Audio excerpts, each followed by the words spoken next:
Hi guys, so for our kind of day one, early in the morning after staying up till like 4 a.m. grinding last night recap.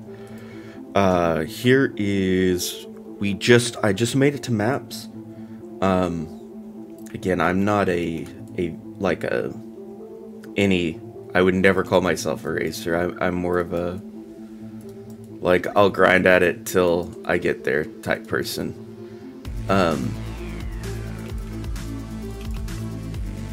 And as you can see, like, Tim and I, like, level fairly casually, from the stream from yesterday. So basically, what we are doing is Orb of Storm in Galvanic field mainly. And then when we need extra single target, we are using Arc.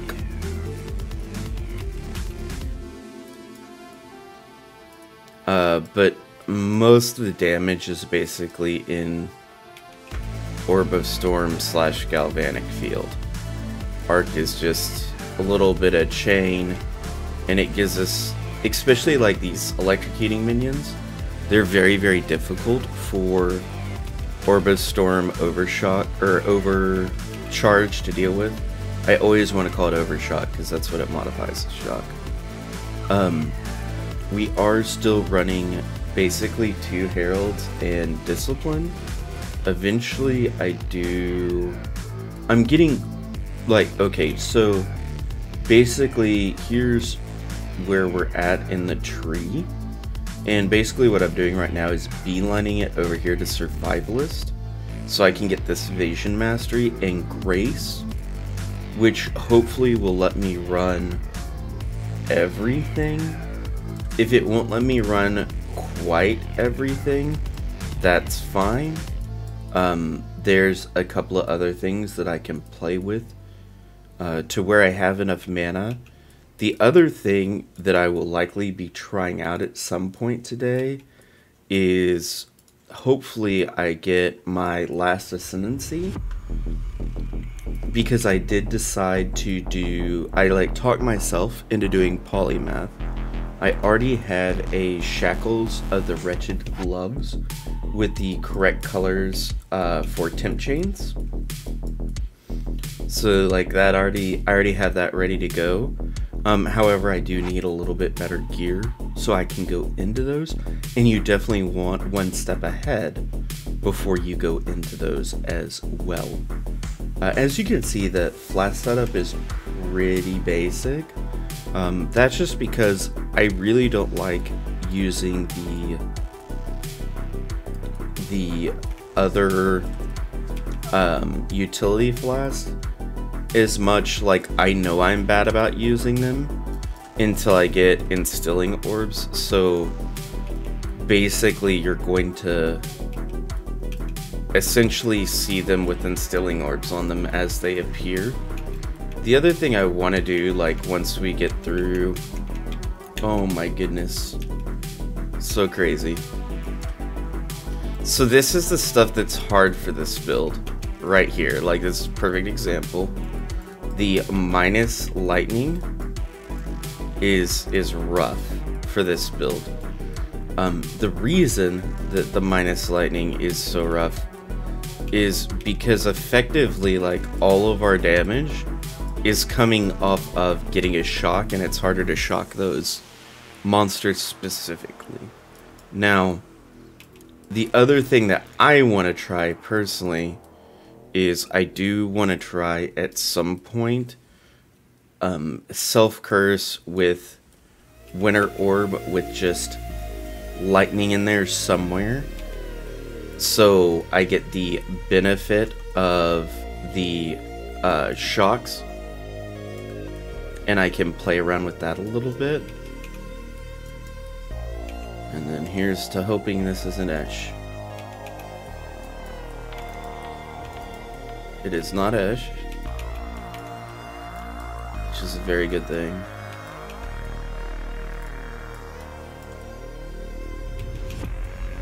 But you can see, like, this guy resists most stuff, but he's vulnerable to lightning. That's fine. I also did end up going conductivity for now. Kind of the reason behind going conductivity is just lowering that max mana, and because I'm not hard forced into anything specifically right now. Like, I'm not forced into running Chimp Chain, so since that is not the case, I do have conductivity. The other thing I want to show at the end of this is kind of how to follow along with where I'm at, where you can pull my personal POB at any point in time, as well as like the character name and all that, or how to search by league. So I'll show you how to do all that, so you can always stay up to date with me, even if, like for instance, because even if I put this video out today and you check in later today and let's say I'm level 80, well, a lot's gonna change between me just hitting 69 this morning and me hitting 80 later today, or whatever number I get to, right? So there is a way in path building where you can search by my profile account name, and using my profile account name, you can absolutely do kind of wrong things, or you can actually absolutely pull like any of my characters. I will forewarn you, I don't like buy character slots all the time. That's something I may do in the future, but I really would need to hit monetization for that to make sense to do. And we're just not quite there yet. But we did hit 500 subscribers yesterday, so that was really cool. I really do appreciate all of the support. We had a very big subscriber increase with this expansion, and I do really appreciate it. I do really appreciate it, genuinely. It is really cool to see that this is going up. The other thing is like, if y'all have anything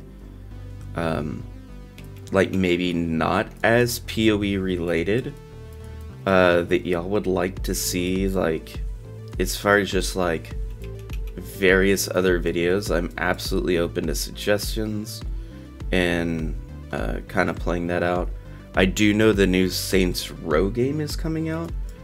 I will likely be playing that, so there may be a little bit of pause on this end for that to happen.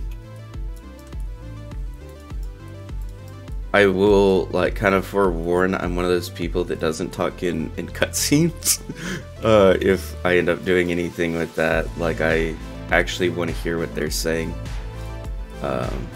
And kind of get the story. I think it's so like I've been in a movie before, like an actual real movie. I was just a side character, but it was a lot of fun. In junior high, I was our wacky weatherman, because this is back in like the I kind of stole the bit from like stuff that like SNL would do, like in the late 80s, early 90s. And they would do like Weekend Update, or no, it wasn't, it was a Steve Martin movie actually, now that I'm thinking about it. He just would throw up the sun and say like whatever the temperature was and like go about his day, because it's Southern California, which is accurate. I've lived there as well. But I was like our wacky weatherman, so like it would be 100 degrees outside and I would be in like a down jacket and talking about how cold it was. And then when it was winter time, I would do the opposite. I'd be like shorts and a t-shirt talking about how hot it was. And it was a lot of fun. I really enjoyed that. and it kind of hit my sense of humor. So like I really appreciate like the like story lore art aspect. Now I'm not a complete lore nerd, like I don't read all the extra content and all that kind of stuff. That is not me. However, I do really appreciate cutscenes. But like I listen to the lore, like even in like the Kalandra stuff. Like the first time I see a new thing, like I'm actually genuinely excited to hear Kalandra, you know, read her diary, basically. I think that's really cool. I like the mystery of it. As you can see, the boss damage is not great.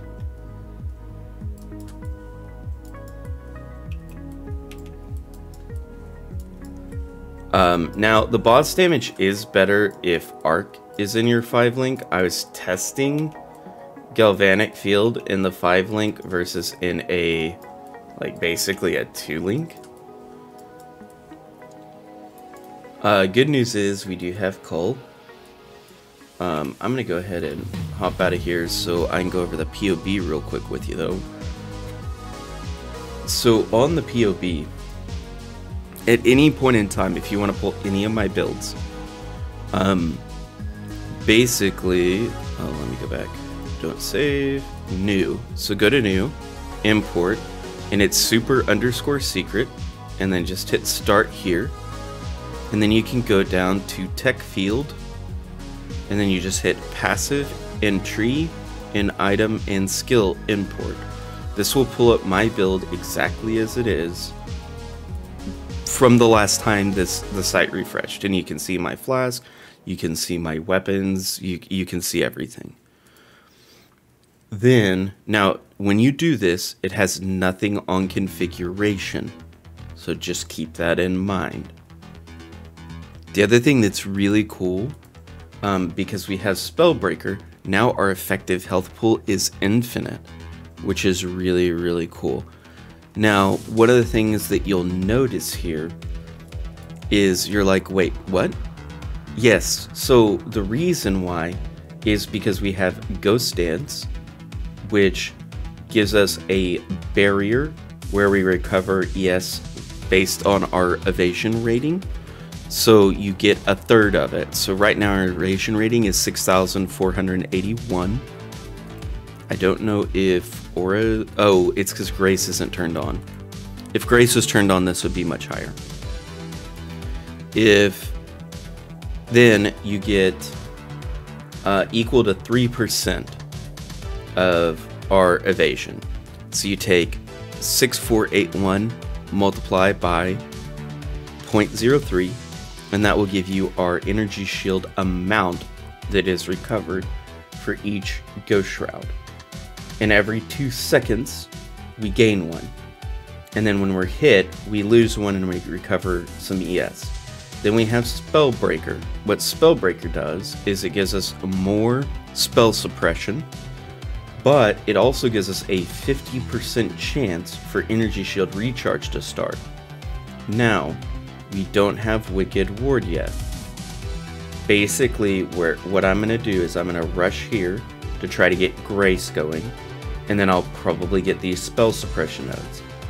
Once I do that, I'm going directly into Wicked Ward, just so you can kind of know where I'm going with the tree. Once I go into Wicked Ward, then I'm in pretty good shape.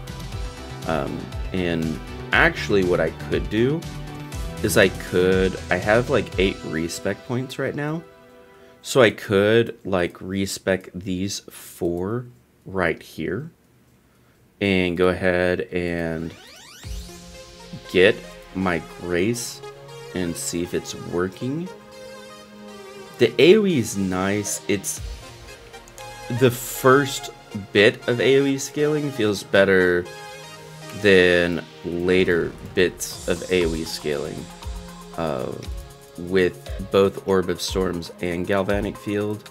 Now this might change if I go Crackling Lance later on instead of Arc. Now the things that I've got, because I think they might go up. So I have Shackles of the Wretch, and I have Abyssco's Collar. I did purchase both of those. I haven't purchased anything else. But I do think both of these probably will go up in price. So I wanted to get them while they were less expensive. I also wanted to get a Abyssco's Leash, but those were like 15C last night.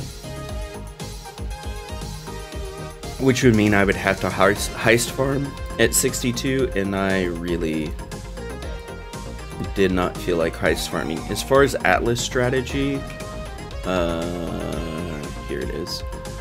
We can go over that real quick. I'm gonna get Essence, then I'm gonna get Strongbox. I'm gonna come through here and get Shrine. I'm gonna come up here and get Bumper Crop, and I'm going to get Ominous Revival. Then from there, I don't exactly know what I'm gonna do, but that's a pretty good way of pathing. Basically, this gives me more harvests, guaranteed Harvey, guaranteed Shrine, guaranteed Strongbox, and guaranteed Essence in every map. Those things are very, very powerful, and it gives you a very big quality of life, even when you're just like Alkin going or just starting mapping. Very big things. So what I was running is I was running Arc over here with Chain, and I had Ice Bite on Galvanic Field. Now, you don't have to do it this way. I actually think Culling Strike is the best on Orb of Storms, if I'm being completely honest. So we could put Ice Bite maybe on Arc and see how that goes. Ice Bite on Galvanic Field wasn't triggering enough. But I do really like Orb of Storms with Cull because it's pretty consistent. And it does give you pretty good quality of life. I do have a +1 Lightning Wand that I got while leveling, and I've just kept. Just life in res everywhere. This amulet eventually needs to be replaced with something that has resistances or life or ES on it. But it's pretty mediocre starting gear, other than the fact that I have 5 link. But anyway, I hope this helps.